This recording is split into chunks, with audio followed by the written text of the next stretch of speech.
Hello friends, आइए आज हम पढ़ते हैं 9th क्लास के फिजिक्स के चैप्टर फर्स्ट के बारे में।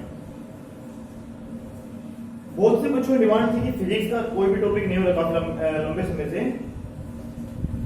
और सबसे इंपॉर्टेंट टॉपिक भी है। जैसा कि आपने अपनी पिछली कक्षाओं के अंदर 6th, 7th और 8th के अंदर पहले से पढ़ भी लिया है, उसी के ऊपर बेस्ड टॉपिक है हमारा मोशन। मोशन क्या होता है? ये क्वेश्चन मेरे से एक इंटरव्यू में पूछा गया था। एक स्कूल में इंटरव्यू के दौरान हमारे प्रिंसिपल मैम ने पूछा था question, what is motion? Simple सा आंसर है इसका, एक मूवमेंट। यानी कि आप जहां पर हैं, अगर आप वहां से अपनी स्थिति को बदल रहे हैं, then we can say that you are in motion. एक छोटी सी डेफिनेशन दी इसने, change in position of an object, change in position of an object with its surroundings और रेफरेंस पॉइंट। अगर हम कहें किसी एक पॉइंट से, किसी एक बिंदु से कोई वस्तु अपनी स्थिति बदलकर कहीं दूसरे बिंदु पर चली जाती है, तो उसे क्या बोल देंगे? मोशन। लेकिन ध्यान रखिए, एक इसका ही अपोजिट वर्ड कह लीजिए आप, क्या है? रेस्ट। यहां पे क्या था? Change in position. Do not change in position with its surroundings और रेफरेंस पॉइंट। जब अपने चारों और अपने रेफरेंस पॉइंट के अनुसार कोई भी चेंज ना आए, वो वहीं पर रहे, वो क्या रहेगा हमारा? वो क्या हुआ?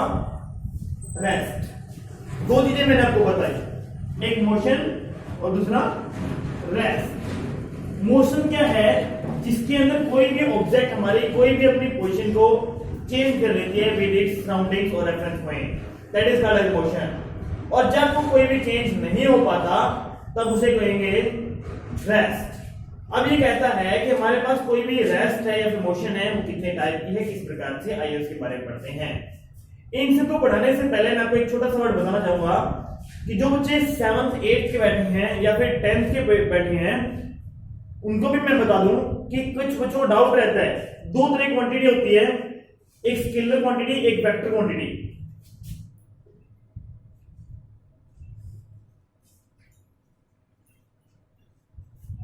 एदिश और सदिश राशि बोलते हैं इनको हिंदी में, एदिश और सदिश राशि। अगर हम हिंदी में नाम कहें तो बिल्कुल सब समझ में आता है, हिंदी में लिखते ही सब समझ में आता है कि मतलब क्या है इसका, एदिश और सदिश।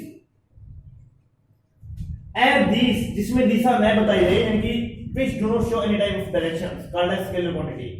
जिसके अंदर कोई भी डायरेक्शन शो ना की जाए, उसे क्या बोलते हैं? Scalar quantity. सदिश, स मींस साथ में जोड़ना, जिसके अंदर दिशा बताई जाए, कॉल्ड एज वेक्टर क्वांटिटी। अब हम क्या पढ़ेंगे? दो चीजों के बारे में पढ़ेंगे, दोनों स्केलर भी और वेक्टर भी। मोशन के दौरान मैं अपने घर से अपने स्कूल तक गया, मैंने अपने घर से अपने स्कूल की दूरी 25 किलोमीटर दूरी तय की। जो 25 किलोमीटर दूरी तय की, वो क्या थी? मेरी डिस्टेंस, यानी कि दूरी। लेकिन उसी का एक शॉर्टकट पड़ रहा था। मैं यहां से चला अपने डेस्टिनेशन प्लेस ए से, इस तरीके से मैं अपने डेस्टिनेशन प्लेस स्कूल बी तक गया। वहां पर क्या हुआ? ये हमारा स्कूल क्या है, यहां पर 25 किलोमीटर है। लेकिन मुझे पता चला कि अगर मैं यहां से इस प्रकार से ट्रैवल करता, तो ये क्या होगा हमारा? 20 किलोमीटर होगा, और ये हमारा क्या हुआ? डिस्प्लेसमेंट होगा। दो वर्ड मैंने आपके सामने बोले, एक डिस्टेंस और एक डिस्प्लेसमेंट।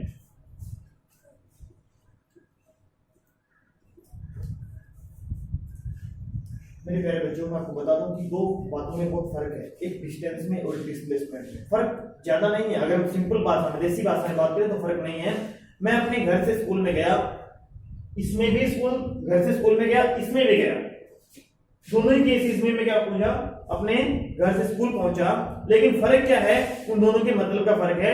अगर मैं इस रास्ते जाता हूं, जो actual path, the actual path covered by an object और any body called as distance. जो किसी भी वस्तु के द्वारा एक्चुअल पथ वास्तव में कवर किया गया, उसे क्या बोल दिया इसने? डिस्टेंस। और जो हमारा शॉर्टेस्ट पथ था, जिसके द्वारा हम क्या है कम से कम दूरी तय कर सकते हैं, उसे क्या बोले इसने, डिस्प्लेसमेंट। आइए थोड़ा सा ध्यान से पढ़ते हैं इनके बारे में, क्या है ये। हमने कुछ क्वांटिटीज के बारे में पढ़ा, एक मोशन, दूसरा रेस्ट, एक स्केलर, दूसरा वेक्टर, एक डिस्टेंस और दूसरा डिस्प्लेसमेंट। आई होप कि शायद आपको समझ में आ गया होगा मोशन क्या है, स्केलर क्या है, डिस्टेंस क्या है, रेस्ट, वेक्टर और डिस्प्लेसमेंट। अब इन्हीं की बात पर अगर हम आगे टॉपिक बढ़ाते हैं तो कहता है कि डिस्टेंस तो बताया एक्चुअल पथ यानी कि 25 किलोमीटर की, और डिस्प्लेसमेंट क्या है हमारे पास, शॉर्टेस्ट पथ यानी कि 20 किलोमीटर का। अगर मैं बात करता हूं उससे आगे, मैंने सुना है कि हमारी गाड़ी 50 किलोमीटर प्रति घंटे की स्पीड से दौड़ रही है, यानी कि कोई भी हमारे पास कार है, वो कार हमारे 50 किलोमीटर पर आवर की स्पीड से ट्रैवल कर रही है। जो 50 किलोमीटर पर आवर की स्पीड है वो हमारी स्पीड है, वो क्या है, स्पीड। एक वर्ड और आया, स्पीड। दूसरा वर्ड क्या है हमारे पास, वेलोसिटी। शायद कुछ नया वर्ड होगा ये, वेलोसिटी। ज्यादा सा फर्क नहीं है। स्पीड क्या है, डिस्टेंस अपॉन टाइम।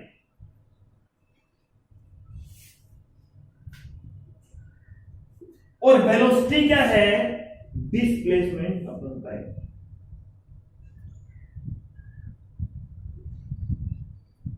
मेरे प्यारे बच्चों, आप बचपन में पढ़ते हैं, हम बहुत बार सीखते हैं, जो भी कुछ पढ़ते हैं अपनी बाइक के अंदर आपने स्पीडोमीटर लगा देखा होगा, ओडोमीटर लगा देखा होगा, उन सब के अंदर आपने क्या चेक किया है, स्पीड को चेक किया है।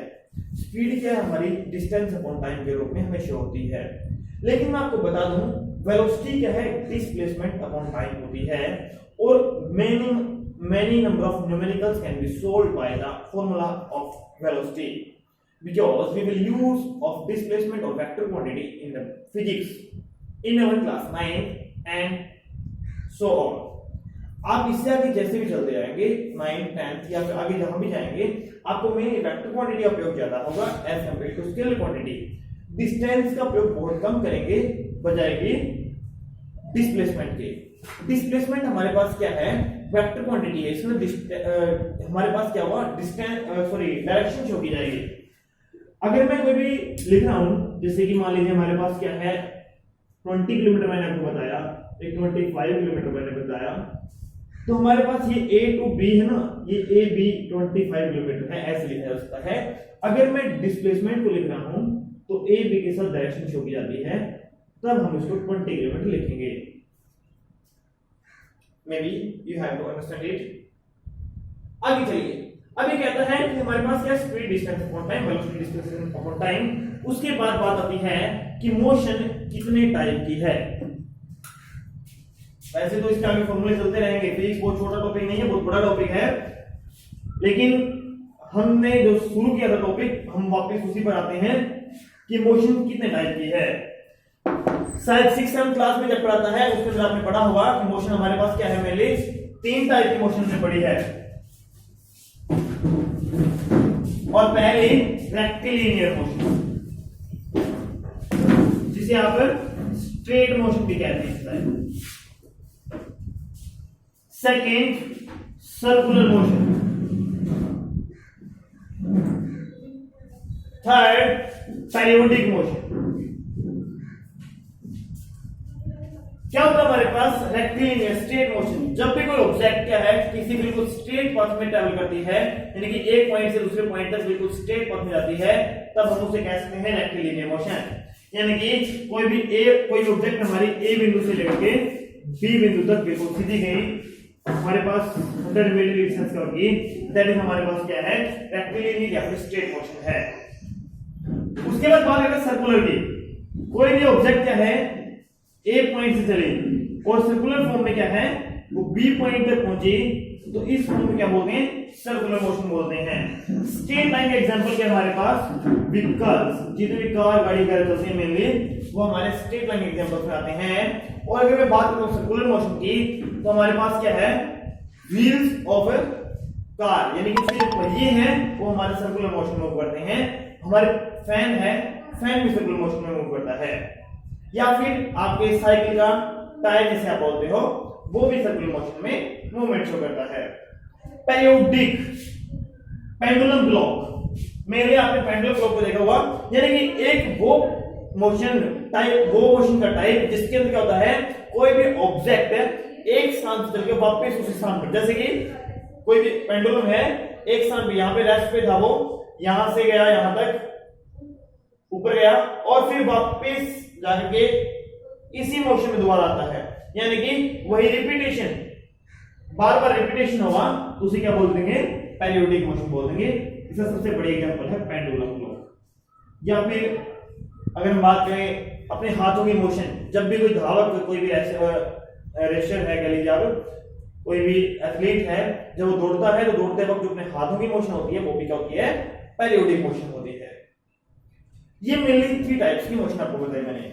इसके अंदर बात क्या आती है, एक और भी वर्ड आता है, मोशन के 2 टाइप और बताए गए और वो क्या है, एक यूनिफॉर्म एक नॉन यूनिफॉर्म मोशन, एक यूनिफॉर्म एक नॉन यूनिफॉर्म मोशन। यूनिफॉर्म, अब क्या होता है कि मान लीजिए आपको जिम से चंडीगढ़ जाना है, आप जिम से चंडीगढ़ चलने के लिए आप हाईवे पर गाड़ी स्टार्ट करते हो तो आपकी गाड़ी क्या है 80 kilometre per hour 100 kilometre per hour की स्पीड से चल रही है। जो 80 किलोमीटर पर आवर की स्पीड है वो डिस्टेंस, वो स्पीड आपकी स्पीडोमीटर के अंदर शो की जा रही है। लेकिन जैसे ही आप किसी मार्केट के अंदर से गुजरते हो, किसी बाजार में से या फिर किसी बहुत ज्यादा ट्रैफिक वाले एरिया से निकलते हो, वहां पर आपकी स्पीड बहुत कम हो जाती है, जिसके कारण एवरेज स्पीड कम आ पाती है।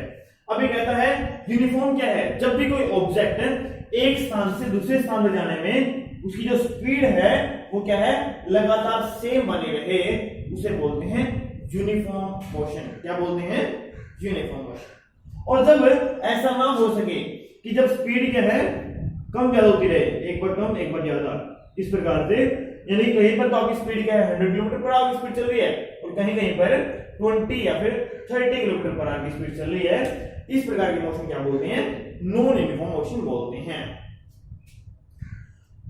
बिल्कुल सेम बातें स्पीड के लिए भी आती हैं मोशन के साथ साथ। अगर हम बात करें स्पीड तो उसके भी 2 ही टाइप बताए गए, यूनिफॉर्म और नॉन यूनिफॉर्म। इसके अंदर क्या है कि कोई भी हमारे पास स्पीड है, अगर वो स्पीड लगातार कंटिन्यू सेम अपने डेस्टिनेशन प्लेस तक जाने तक कहां है कंटिन्यू लगातार वही बनी रहती है तो उसे क्या बोल देंगे, यूनिफॉर्म स्पीड बोल देंगे। और अगर वो कंटिन्यू नहीं बनी रहती है, बीच में रुकावट पैदा करती है या फिर कम ज्यादा होती है, वेरिएशन करती है, तब उसे हम नॉन यूनिफॉर्म मोशन या नॉन यूनिफॉर्म स्पीड कहेंगे। सॉरी, देखिए आगे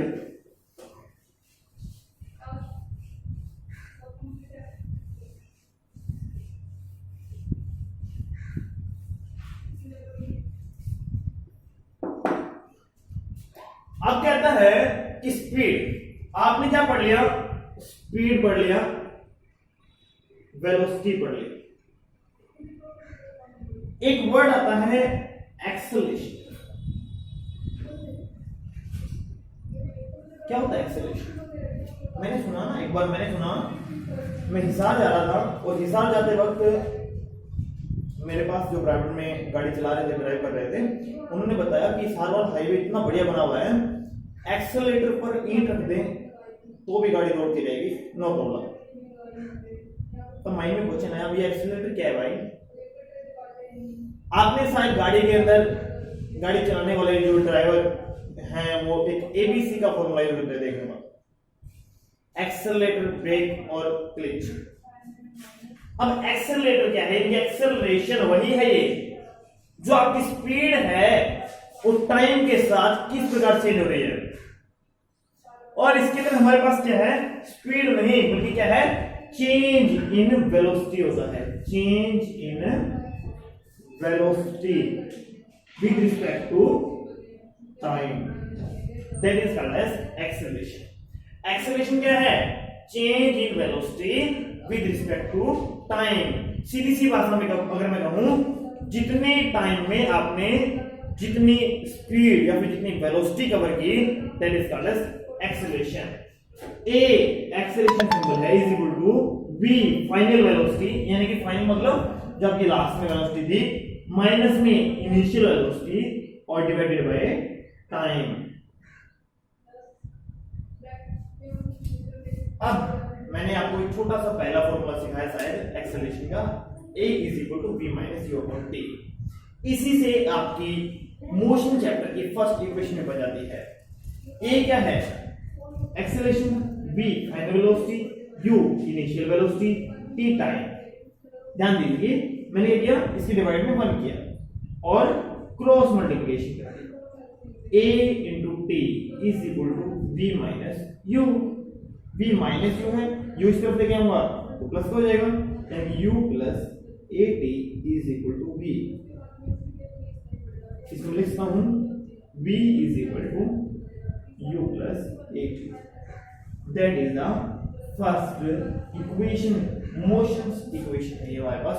मोशन के चैप्टर में आप 3 इक्वेशंस के बारे में पढ़ोगे और उनमें से पहली इक्वेशन ये है हमारी। अब मैं आपको बता दूं कि कुछ अब तक का जो टॉपिक पढ़ा है उसके अंदर बहुत सारे यूनिट्स भी आए हैं और यूनिट्स के बारे में पढ़ लेते हैं। मैंने आपको टॉपिक पढ़ाया था, उसके अंदर आपको distance, displacement, speed, velocity, time और एक्सेलरेशन। अब क्या है? डिस्टेंस की यूनिट क्या होती है? ऐसे यूनिट के बारे में बात करें, मीटर, सेंटीमीटर, किलोमीटर, ये सारे यूनिट है, लेकिन हम मीटर के अंदर मीटर पर सेकंड, मीटर के अंदर यूज करेंगे मेनली। और डिस्प्लेसमेंट जो डिस्टेंस की दोनों की यूनिट सेम होती है, मीटर। स्पीड मीटर पर सेकंड और वेलोसिटी भी मीटर पर सेकंड। मैंने आपको बताया था फर्क क्या है? ये स्केलर क्वांटिटी है, ये वेक्टर। ये स्केलर क्वांटिटी है, ये वेक्टर। टाइम सेकंड, मिनट पर मिनट हार। और acceleration v minus u upon t, यानी कि चेंज इन वेलोसिटी मीटर पर सेकंड और अपॉन में टाइम यानी कि सेकंड मीटर